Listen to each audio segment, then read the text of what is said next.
আদম আলাইহিসসালামের জীবনীতে কি কি শিক্ষণীয় বিষয় রয়েছে? উত্তর: আদম আলাইহিসসালামের জীবনী থেকে শিক্ষণীয় বিষয়সমূহ হচ্ছে: ১. তিনি সরাসরি আল্লাহর দু হাতে গড়া এবং মাটি হতে সৃষ্ট। তিনি জ্ঞান সম্পন্ন ও পূর্ণাঙ্গ মানুষ হিসেবে জীবন লাভ করেছিলেন। ২.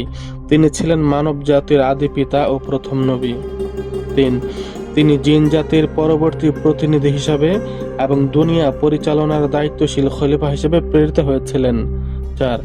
দুনিয়ার সকল সৃষ্ট বস্তুর নাম অর্থাৎ সেসবের জ্ঞান ও তা ব্যবহারের যোগ্যতা তাকে দান করা হয়েছিল। ৫. জিন ও ফেরেশতা সহ সকল প্রকাশ্য ও অপ্রকাশ্য সৃষ্টির উপরে মানব জাতির শ্রেষ্ঠত্ব প্রমাণিত। সকলে তাদের অনুগত ও তাদের সেবায় নিয়োজিত।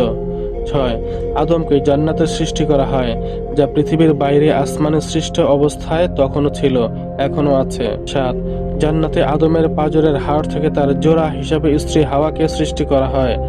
সে কারণে স্ত্রী জাতি সর্বদা পুরুষ জাতির অনুগামী এবং উভয়ে পরস্পরের প্রতি আকৃষ্ট।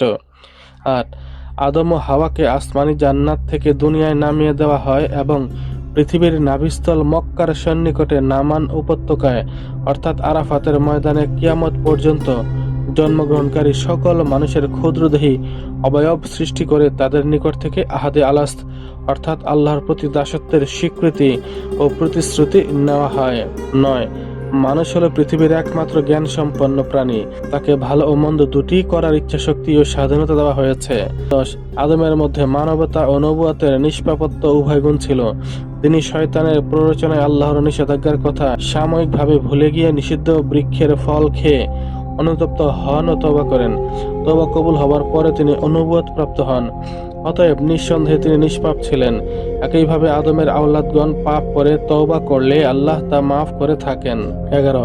আদমকে সিজদা না করার পিছনে ইবলিসের অহংকার ও তার পরিণতিতে তার অভিশপ্ত হওয়ার ঘটনার মধ্যে মানুষকে অহংকারী না হওয়ার শিক্ষা প্রদান করা হয়েছে। ১২. জৈবিক ও আধ্যাত্মিক দিকের সমন্বয়ে মানুষ একটি অসাধারণ সত্তা, যা অন্য কোনো সৃষ্টির সাথে তুলনীয় নয়। ১৩.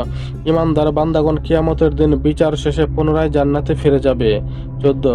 দুনিয়াবী ব্যবস্থাপনার সকল জ্ঞান আদমকে দেওয়া হয়েছিল এবং তার মাধ্যমেই পৃথিবীতে প্রথম ভূমি আবাদ ও চাকা চালিত পরিবহনের সূচনা হয়। ১৫. সবকিছুই সৃষ্টি হয়েছে মানুষের সেবার জন্য, আর মানুষ সৃষ্টি হয়েছে আল্লাহর দাসত্বের জন্য। প্রিয় ভাই বোনেরা, আপনারা কি জানেন আদম আলাইহিসসালাম সম্পর্কে কোরআনের কয়টি সূরায় কতটি আয়াতে বর্ণিত হয়েছে? যদি জেনে থাকেন কমেন্ট বক্সে জানিয়ে দিন, আর যদি না জেনে থাকেন চ্যানেলটি সাবস্ক্রাইব করে উত্তরের জন্য অপেক্ষা করুন।